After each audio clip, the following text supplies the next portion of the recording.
Hi! Nag-iisip ako kung anong kakainin namin ngayong gabi kasi dalawa lang naman kaming kakain. So, dahil meron akong ibinabad na chicken, naisip kong mag-try ng chicken shawarma. So, mag-start tayo sa paghihiwa ng mga gulay. Ito yung aking chicken. Naibabad ko na siya sa mga spices at na-marinate ko na siya ng 3 hours. And then, ito yung ating mga gagamitin ng mga gulay. So, hiwain natin siya habang iniluluto natin yung chicken. At, ito naman yung gagamitin natin pangbalot sa ating shawarma. Ayan. Atin siyang iinit para matoast ng konti.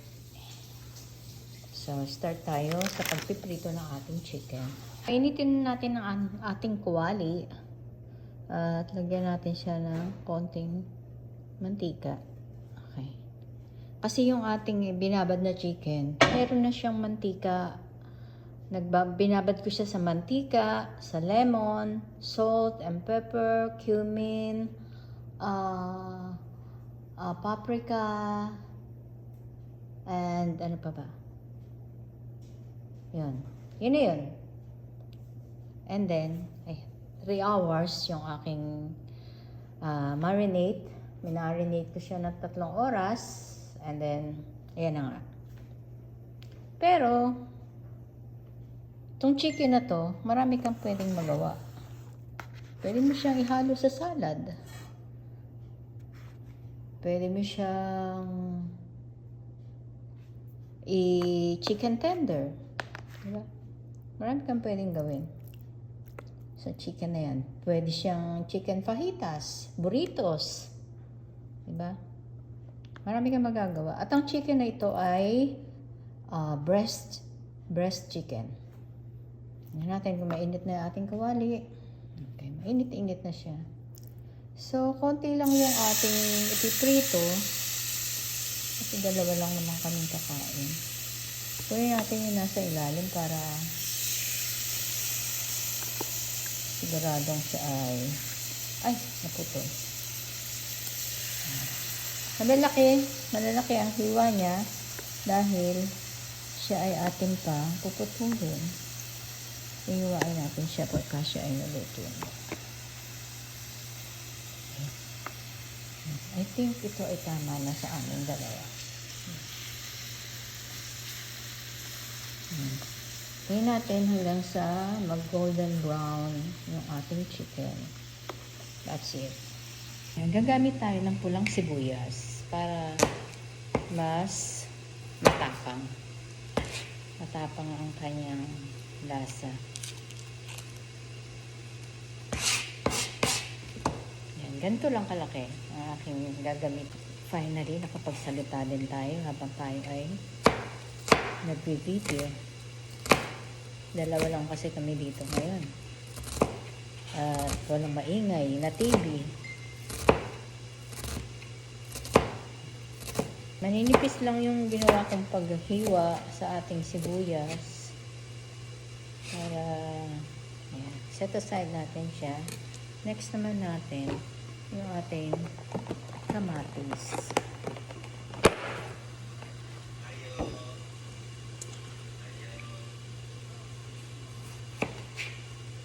Ating kamatis, ganun din yung hiwa natin sa kanya. Maninipis din. Tapos, yung ating cucumber. Walan tayo ng kalahati dito. Tama na yun.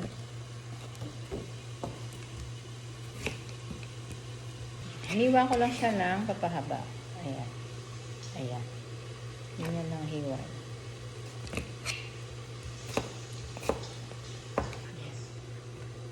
And then, nagamit din tayo ng lettuce. Meron na tayong ready na lettuce dito. Liliitan ko na lang yung kanyang. Pipinuhin na lang natin siya. Pasensya na po kayo sa background. Ayan.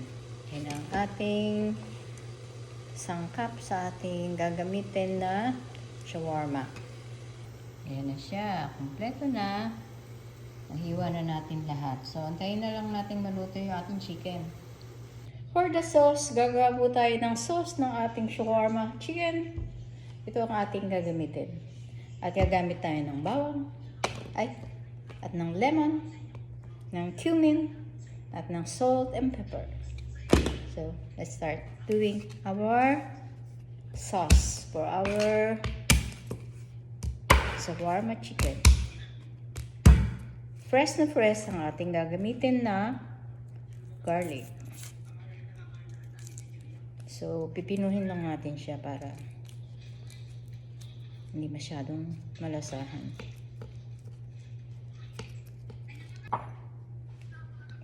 Gagamit tayo ng kutsara.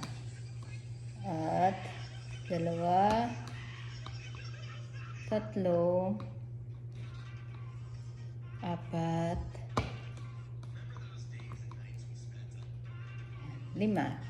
5 kutsara ating inilagay.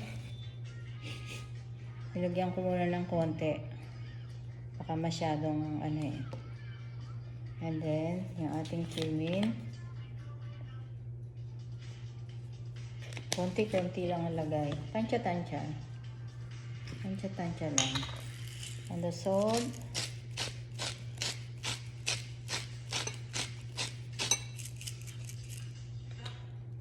And the pepper.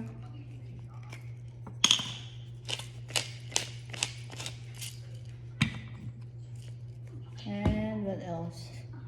And the lemon.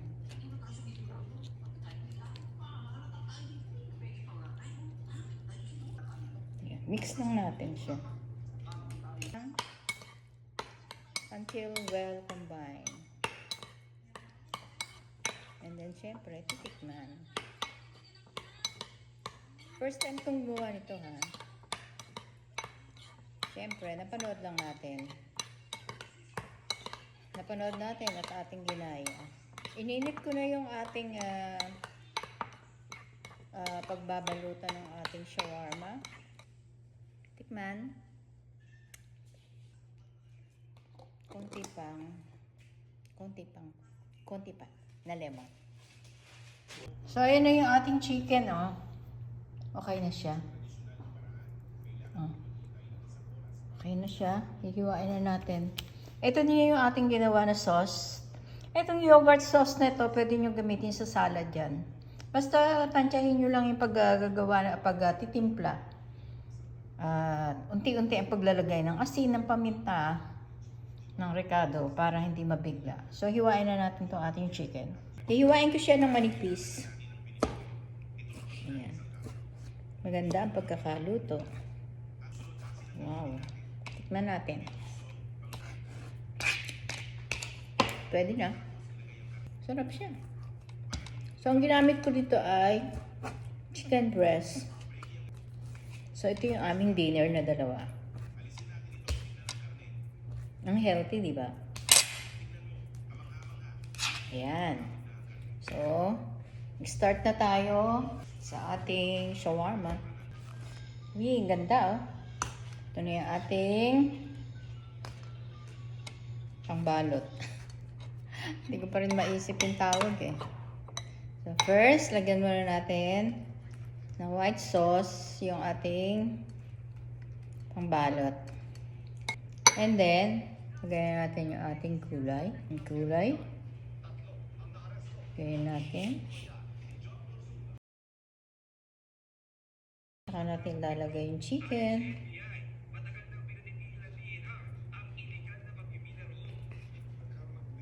Yung chicken. And then, lalagyan mo din natin siya ng sauce sa ibabaw. Ayan siya. Ayan na itsura niya. Tapos, atin na siyang babalutin.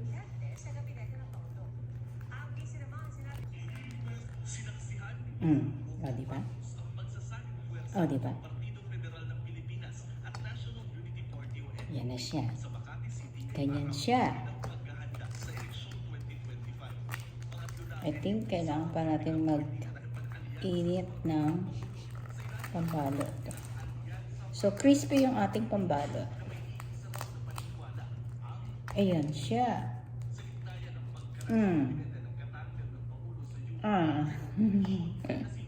Tara, kain na. Patitikim na natin sa ating customer.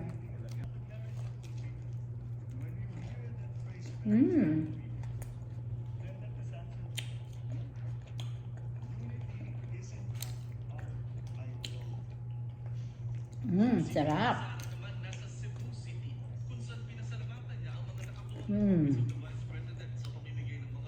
Ang sarap niya. Try nyo. Napakadali lang gawin. Healthy pa. Second round. Magsi-second round kami kasi masarap eh. Yan, second round yan. Bali nakadalawa kami pareho. Dalawa. Sarap siya. Ayan. Bigyan po ulit natin. Yung bawang, sarap ng timpla ng bawang niya. Mild lang. May konting anghang. Yan, tama na yan. Ikaw ba, gusto mo ba marami? Marami. Gusto daw niya marami. Yan. So, tupiin lang natin ganon. So, pwede siyang tawagin chicken wrap.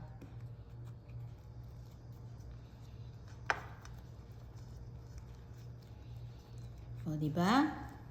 Yan lang kadali yan. O. Chicken shawarma. Yan ang ating chicken shawarma. Oops. Mag-open siya. O, yan.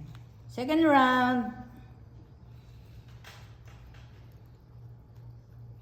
Okay. Okay.